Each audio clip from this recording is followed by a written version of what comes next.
Good morning, and thank you very much for joining us. I am Yori Folani. Yesterday, we did say that we would continue. We were looking at WASCAL, and you might just have visited their website at wascal.org or .org. And we did say that we'd continue today. Today we have Dr. Justice Nana Inkom, who is the scientific coordinator of MIGRAWARE. We'll be understanding all of that, and he's representing the overall chairman.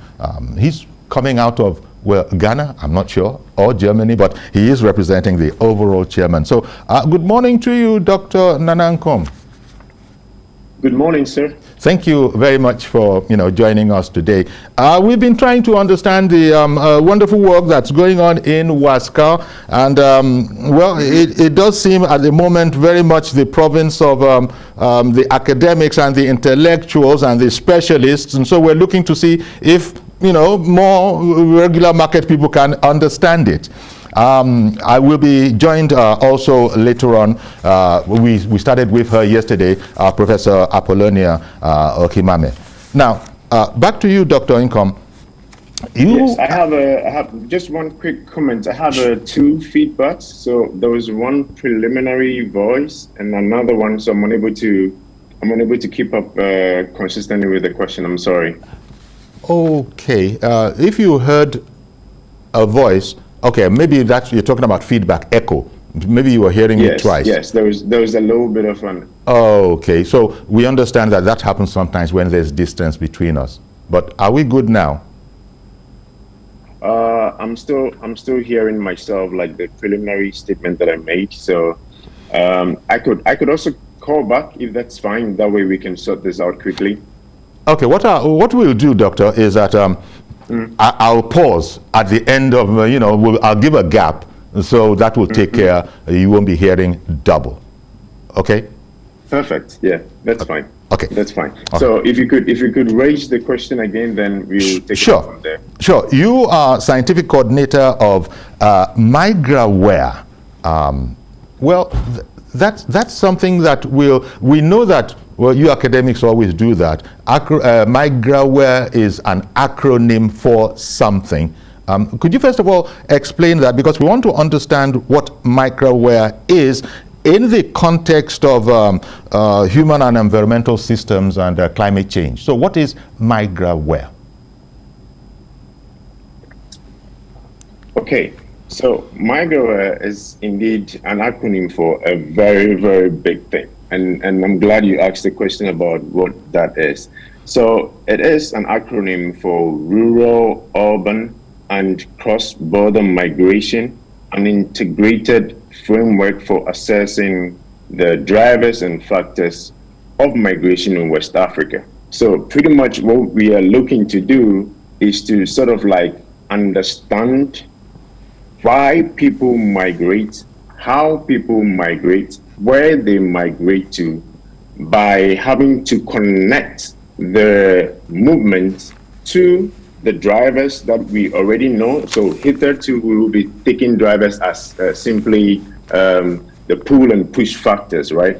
And then you and I know that from our basic knowledge, pull and pull factors usually would be maybe for economic purposes, for educational purposes, or for family, reunion, whatsoever. But we do consistently miss the key aspect of what these drivers really are, which is going to be the environmental bit of things, which is going to be the climate change related bit of things, which is going to be the interrelationship and intercommunication amongst people. So the main thing really is to have to understand these drivers from that typical environmental aspect of things, and then put these drivers under one unicorn, which would be perhaps a framework that can help us understand and then also provide substantive support to national development, governments, and then also to our general academic discourse. So that's what MIGRAWARE really is all about. Okay, thank you very much, Doctor, because I'm going to try and see how we can see the link or how it integrates, and you started on that path. There's WASCAL on the one hand, there's climate change and human habitat. In fact, there's the other colleague on the line, Professor Apollonia Ohihame. She's in our Lagos studios. So a fine morning to you, Professor. If you can hear us, see us. Good morning, Uncle Yorin. Good morning, ma'am. Okay, aha, there you are. Excellent. So we started off from, with Dr. Income, and we've just benefited from an explanation on MIGRAWARE. It's quite a mouthful. The doctor broke it down. And coming back to you, yesterday we were talking about the education, new techniques, and you touched on that. But the doctor here, he spoke about your overall role, wanting to enhance the resilience of, shall we say, human and environmental systems to climate change and increased variability. Forgive that, mouthful, because it's what you have on your website. So I wanted to ask you now, Professor, how well are governments receiving the knowledge, the benefits of the research that you are offering? Because it seems to me that it's quite important, but then governments must take hold of it and be able to work policies out of it. What is your assessment, Professor, of how well governments are doing in the 10 countries in which you are operating?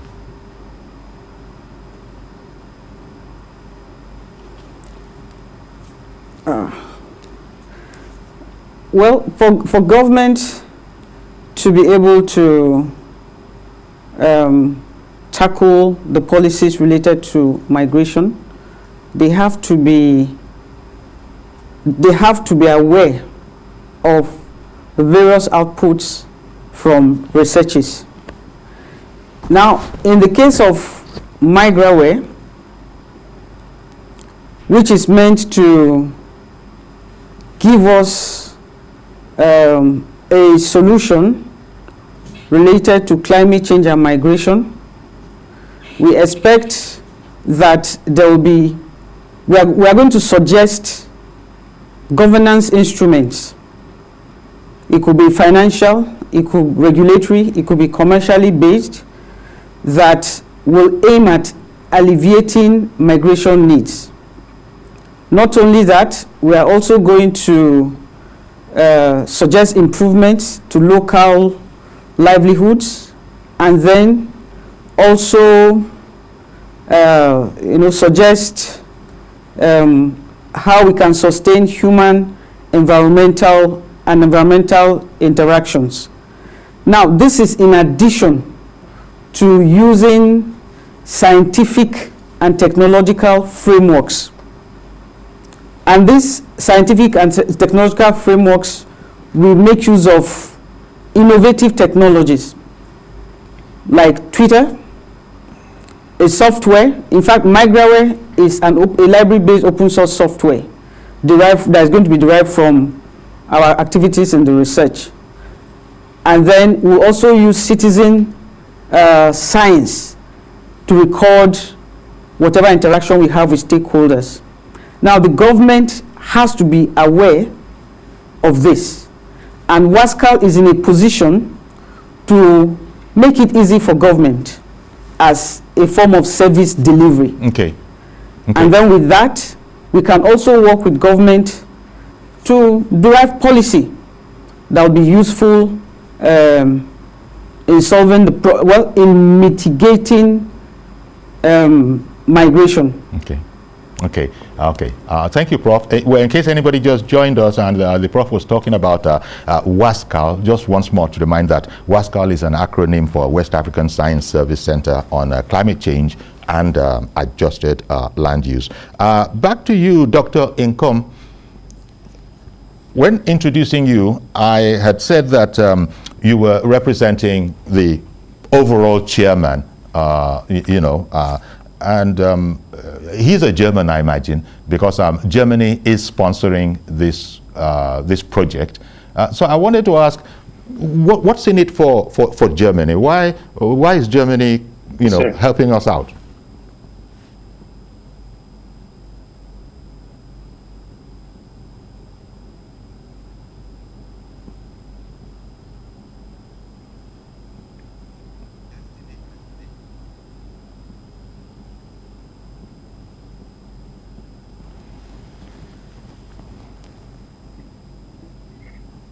Well, thanks for the question. So actually, the principal coordinator is a woman. So at least that gives a little bit of strength in there as far as the power of women is concerned. She is with the University of Wittenberg in Halle, and the key thing about the benefits that Germany stands to gain from this is, I would say, it's just a way to contribute to Africa. I mean, Germany's collaboration with Africa has been like exceptional for so many years now. There has been a very good collaboration with the BMBF, which is the German Ministry for Education, and their sponsorship for scientific work and undertakings in Africa has been a very long-standing collaboration.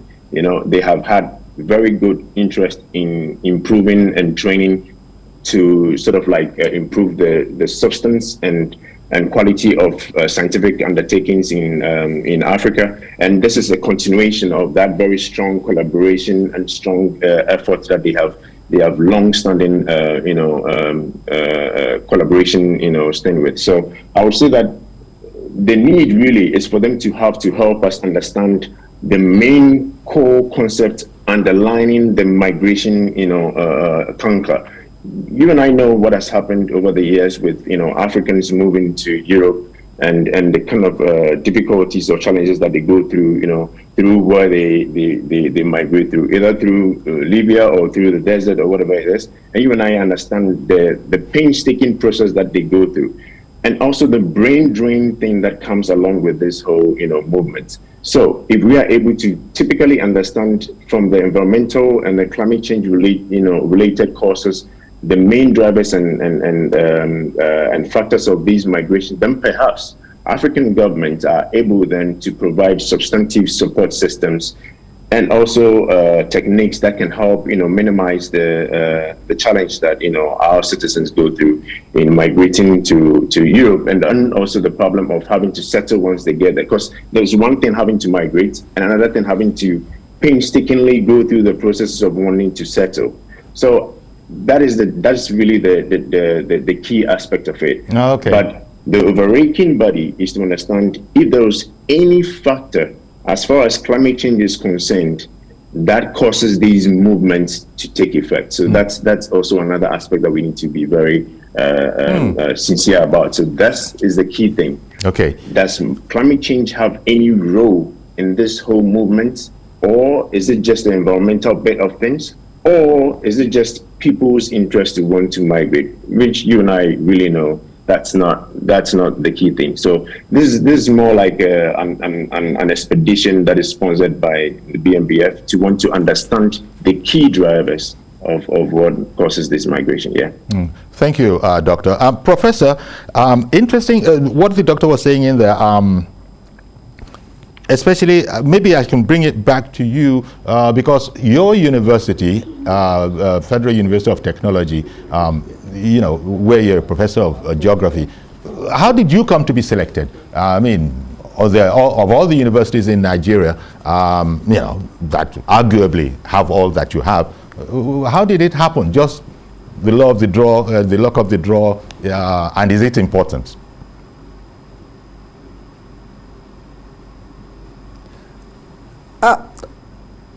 Okay, the selection process was a very rigorous one because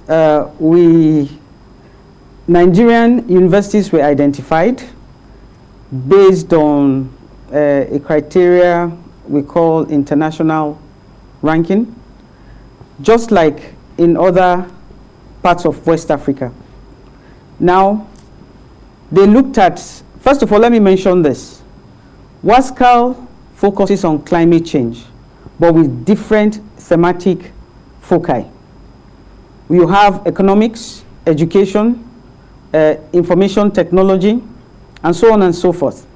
In our own case, we were initially selected to run the adapted climate change and adapted land use program as a master's degree awarding program. And the reason was that we at least had a good program in that area, in the Department of Geography. However, we had to compete with other universities in West Africa who also showed interest. And at the end of it, we were lucky. We got the program, but as a master's degree awarding program. Okay. Now, after a year, after the first set of graduates, after 4 years, we were asked to upgrade to an aspect of adapted land use, which is human habitat. In other words, we are focusing now on how humans interact with their environment. Okay? So it was a rigorous process from within and from without, with other countries that showed interest. Okay.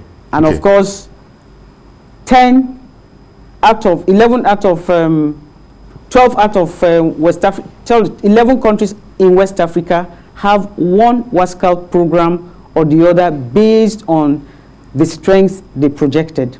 Okay, okay. Well, thank you very much. And this took a period of about 1 year. Okay, to get to where we are. Now, something I want to sort of, almost close with is, yesterday we had this exciting concept, and let me get, I'll come back to you, Prof, but I also wanted to get Dr. Income's, contribution on the concept of green hydrogen that we were talking about yesterday. It might not exactly fit into the milieu of what we're talking about today, but we're looking at it as a possible alternative fuel, and it's it's lesser impact on the environment. Would you like to say a few words on that, Dr. Income? Thanks for the question. I'm still having to adjust to the audio, so I'm sorry if it's taking me too long to react here. But yeah, I mean, I think that topic really is something that obviously is the way to go right now. If you look at how much our individual countries spend on energy, I think the way to go really is green energy. And if there is already a policy instrument or a directive or research opportunities to want to advance that aspect of energy, then I think that's the way to go. But we should also be a bit more sensitive to the other critical sources or the other critical factors that can either ruin this process or make it even maybe quite impossible, which is in this case migration, also access to land, and then access to the research opportunities to improve that technology. So I mean, this whole adventure obviously needs to be looked at in that holistic perspective, and then also research opportunities vested in that process, because everything comes down to either there is enough human resource to improve that technology, either there was enough land availability to improve that system, and even in its entirety, land tenure aspect that needs to be taken seriously looked at. So I mean, I completely share in that drive, and I think that's the way to go. All right then. Well, I want to thank you very much for joining us today, Dr. Justice Nana Income, Scientific Coordinator of MIGRAWARE, originally from Ghana, I think, by the name. That Nana is a dead giveaway anytime. Thank you very much for for joining us on the program today. Now, switching back to Professor, maybe we'll close out, with, again, returning to the idea and any other thing that you wanted to ask, that you wanted to bring to our notice, but returning to the idea of this green hydrogen, for me to ask the question, how far away is it? It's exciting, all right. You spoke about this briefly yesterday. How far away, Professor, is, shall we say, the fruition of this idea? Is it, within our lifetimes, or you know, it's something much more work than that.